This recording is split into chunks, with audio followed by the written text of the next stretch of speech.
Shalom saudara-saudari yang terkasih di dalam Tuhan. Bersyukur pada hari ini kita masih diberi kesempatan untuk mendengarkan Renungan Suling edisi 29 September tahun 2022. Sebelum kita mendengarkan renungan kita pada hari ini, marilah kita bersama-sama untuk bersatu di dalam doa. Bapa kami yang bertahta di dalam kerajaan surga, terima kasih Tuhan atas setiap berkat, atas setiap kasih karunia yang sudah Tuhan limpahkan, yang sudah Tuhan berikan kepada kami, sehingga pada hari ini kami masih diberi kesempatan oleh-Mu untuk mendengarkan renungan pada hari ini.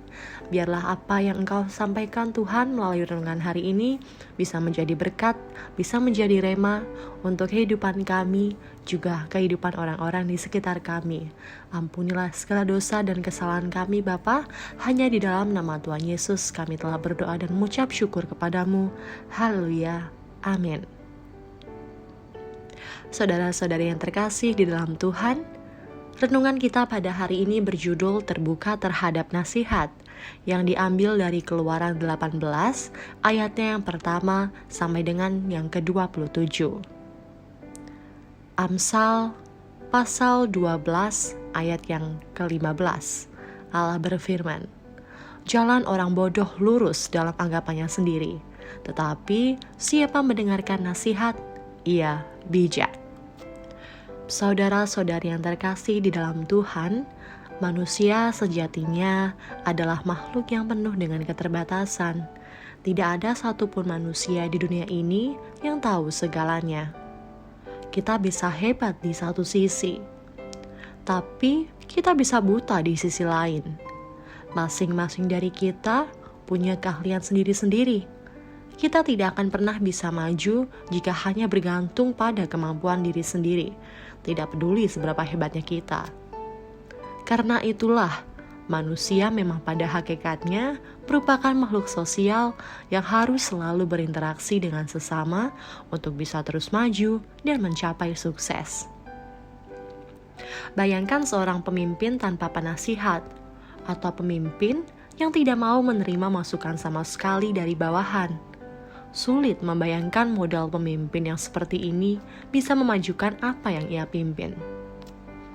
Dalam Alkitab, Musa adalah pribadi yang dapat menjadi teladan dalam hal ini.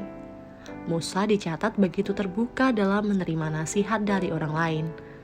Musa yang waktu itu memimpin bangsa Israel, mengalami kesulitan saat melayani bangsa Israel yang begitu banyak. Yitro mertuanya ternyata sangat memperhatikan Musa. Yitro memberikan koreksi sekaligus nasihat atas kerja Musa. Kata Yitro, "Tidak baik jika kamu melakukannya seorang diri. Pekerjaan ini terlalu berat untuk diselesaikan. Delegasikanlah pekerjaanmu ini kepada orang yang dapat dipercaya." Dan firman Tuhan pun mencatat, Musa mendengar nasihat mertuanya dan menerima saran-saran itu. Saudara-saudari yang terkasih di dalam Tuhan, dalam menjalani hidup ini, kita perlu belajar mendengar nasihat atau saran dari orang lain. Apalagi nasihat dari saudara seiman yang mengenal dan mengasihi kita.